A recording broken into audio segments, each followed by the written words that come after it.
মানুষ বেশি করে জানতে চাইছে যে ভিগুদা আমার একটু ফাটকা অর্থপ্রাপ্তির দরকার। ভিগুদা আপনি এমন কোনো নাম্বার দিন লটারি যাতে আমাদের ভাগ্যের পরিবর্তন ঘটতে পারে। বহু বহু নাম্বার এর আগেও দিয়েছি, আবারও দেব।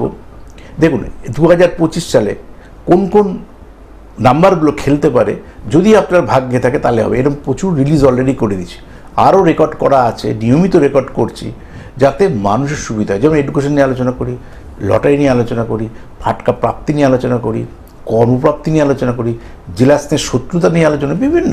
আজকে মূলত আলোচনা ফাটকা লাকি নাম্বার।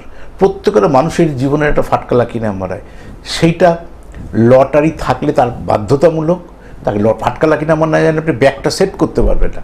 ধরুন এখানে দেখুন একটা দারুণ নাম্বার দিচ্ছে, এটা বোঝায় 7777 গ্যাপে 4, তার বাঁ দিকে 77, রাইট সাইড 77, মাঝে 4। তাহলে ফাটকা লাকি নাম্বার কার? এটা কেতুর। কেতু কার? 7। তাহলে যার নামের সংখ্যাতত্ত্ব করে বাবার নামে প্রথম অক্ষর, মায়ের নামে প্রথম অক্ষর, কত নম্বর সন্তান, এগুলো থেকে একটা অবস্থান হবে, গ্রহের প্রভাব আসবে, সংখ্যা বেরোবে, দ্যাট ইজ গ্রহের প্রভাব। ধরুন আপনার 7 বেরোলো, তবে 7টা কেতু কোথায় আছে খুঁজবো। কোথায় খুঁজবো? হাতে খুঁজবো। এবার তার সঙ্গে date of birth, place of birth, time of birth আছে, ছক আছে। ছকে দেখলাম এটা সত্যি স্টেজ মানে বলবান কিনা। যদি থাকে তখন তার ফাটকা লাকি নাম্বারটা 7 করলাম। 7 কীভাবে ক্রিয়েট করা হয়? নাম্বার তো ইচ্ছা মতন তো লোকের ফাটকা লাকি নাম্বার হয়ে যাবে না। 7 যদি ফাটকা লাকি নাম্বার হয়, যদি লটারি টিকিট কাটার সঙ্গে যুক্ত থাকেন, তাহলে এই নাম্বারটাই আপনার জীবনযাত্রার মান কিন্তু খুব শিগগিরই বদলে দিতে পারে। 7777 গ্যাপে 4। আর যদি আপনার দশা কেতু মহাদশা, রাহুর অন্তর্দশা, কেতুর প্রত্যন্ত দশা, আবারও বলি কেতুর মহাদশা পাবই, রাহুর অন্তর্দশা আসবেই। কারণ প্রত্যেকটা গ্রহের মধ্যে প্রত্যেকটা গ্রহই ঘোরে। দশাকে বলে একটাকে, অন্তর্দশাকে বলে প্রত্যন্ত দশা বলে। তাহলে কেতুর মহাদশা, রাহুর অন্তর্দশা, কেতুর প্রত্যন্ত দশা যদি আপনার জীবনে চলে, আপনার এই ফাটকার লাকি নাম্বারে 774777 আপনার জীবনযাত্রার মান বদলে দেবে। সেটা দেখা গেলে হয়তো এই বছরই দিতে পারে, কিন্তু আপনার এই দশা, এই অন্তর্দশা, এই প্রত্যদশা চলছে কিনা দেখুন।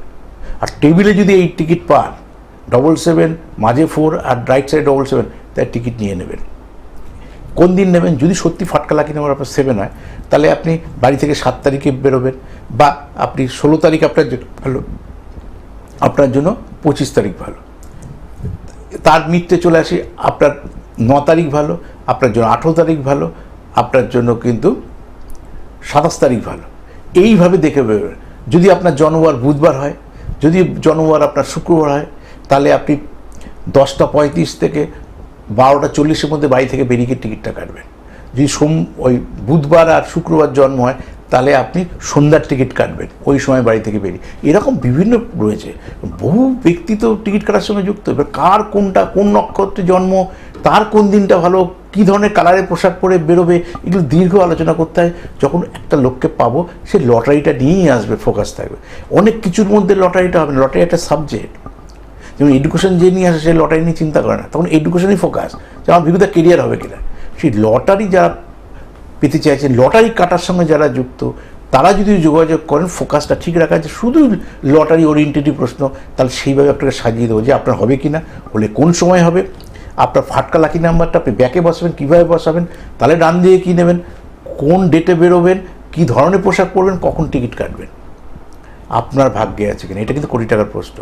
তাহলে আপনি দেখে নিন, কারণ লটারি কিন্তু ভাগ্য ওরিয়েন্টেড, এটা কিন্তু শ্রম দিয়ে হয় না। তাহলে লটকারি ফাটকালাকে আমার দিয়ে দিয়েছি, বুঝে গেছেন আশা করি। এবার আপনি আপনার মতন করে অপারেট করুন। নমস্কার।